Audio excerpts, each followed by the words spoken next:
আমার হাতে রয়েছে অনেকগুলো ভাইরাল বেলুন, কার কোনটা লাগবে বলো, পাঠিয়ে দিচ্ছি তোমার নামে। হ্যালো এভরিওয়ান, আসসালামু আলাইকুম। আজকের ভিডিওটা অনেক বেশি মজার হতে যাচ্ছে, আশা করি সম্পূর্ণ ভিডিও সবাই দেখবে। গাইস, আমি এত বেশি ভয় পাই নাগরদোলায় উঠতে।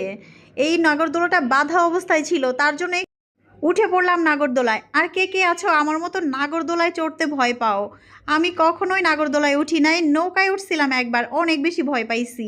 আর এখানে নতুন গাইস, এই রিসোর্টটা কমপ্লিট হওয়ার পর আমি আবারও নতুন ভিডিও করতে চলে আসবো এইখানে।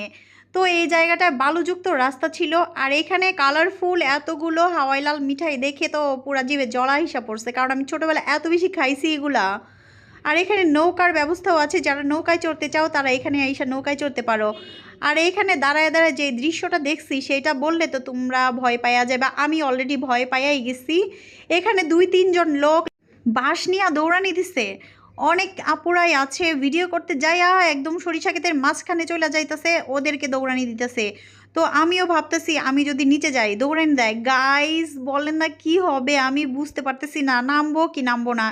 এই কথা ভাবতে না ভাবতেই গাইস জুলিয়া অর্ধেকটা নেমে গেছে, আর ওই যে দেখেন লাঠিয়াল ভাই দাঁড়ায় আছে লাঠি নিয়া।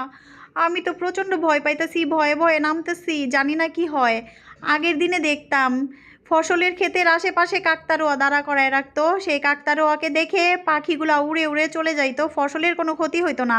আর এখন মানুষ যে হারে ফসলের ক্ষতি করতেছে, বিশেষ করে সরিষা ফুলের অত্যাচার যা করতেছে, এখানে একটা বাগাইনা ছাইড়া দিলে সবচাইতে ভালো হয়, তাহলে আর এই সরিষা খেতে আমরা আসতেও পারতাম না, আর এখানে ভাইরাল ভিডিও করতে যায় সরিষার কোনো ক্ষতিও হইতো না।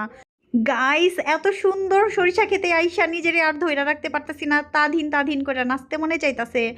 আর এত বেশি মানুষ ছিল এখানে, এত মানুষের মধ্যে কিভাবে নাচি বলেন।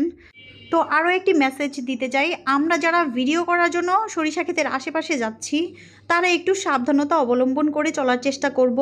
অন্যের ক্ষতি কেন করব বলেন? সুন্দর ভিডিও করতে গিয়ে ফুলের মাঝখানে না যাই আমরা। এই তো আমি একটা ফুল ছিঁড়ে নিলাম, এখন আবার অনেকে বলবেন ভিডিও দেখে যে আমি কেন আবার ফুল ছিঁড়তেছি।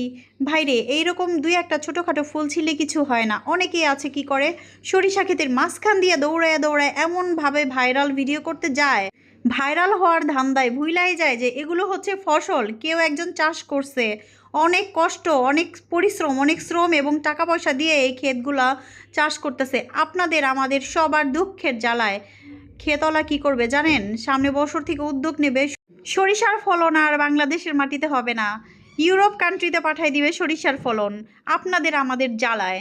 তো ইউরোপে কখনোই সরিষা হবে না, এটাও একটা কথা, বাংলাদেশে ফলাইতে হবে।